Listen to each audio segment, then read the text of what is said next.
আসসালামু আলাইকুম রহমতুল্লাহি ওবারাকাতু। প্রিয় দিনী ভাইয়েরা,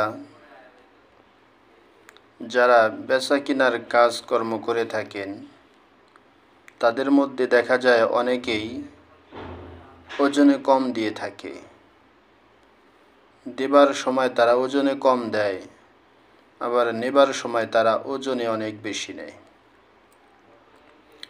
তো যারা ওজনে কম দেয় এবং নেবার সময় বেশি করে নেয়, ওজনের চাইতে অতিরিক্ত নিয়ে থাকে, তাদের জন্য আল্লাহ রব্বুল আলামিন পবিত্র কালামে পাকে কি বলেছেন একটু শুনুন, আর সতর্ক হয়ে নিজের জিন্দেগি পরিচালনার চেষ্টা করুন।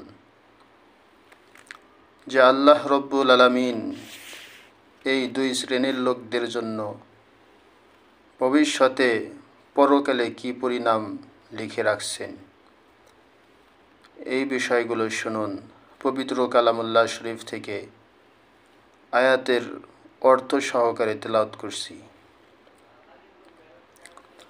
বিসমিল্লাহির রহমানির রহিম।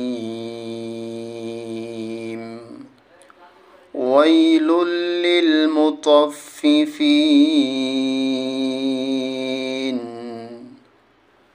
দুর্ভোগ তাদের জন্য যারা মাপে কম দিয়ে থাকে। ওজন করার সময় তারা কৌশলে মাপে লোকদেরকে কম দেয় এবং লোকদেরকে ঠকিয়ে থাকে। দুর্ভোগ তাদের জন্য। আল্লাযীনা ইযা ইক্তালু আলান নাসি ইস্তাওফুন। এবং যারা লোকদের নিকট থেকে কিছু নেওয়ার সময় মাপার পর অতিরিক্ত নিয়ে থাকে,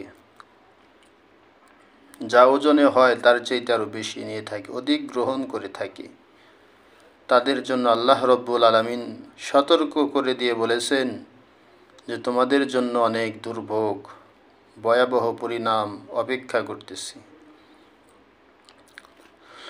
وَإِذَا كَالُوهُمْ أَوْ وَزَنُوهُمْ يُخْسِرُونَ। এবং যখন তাদের জন্য মাপিয়া অথবা ওজন করিয়া দেয় তখন কম দেয়, মানে কাউকে কিছু দিলে কম দেয় আর কারোর থেকে কিছু নিলে বেশি নেয়। আলা ইয়াযুন্ন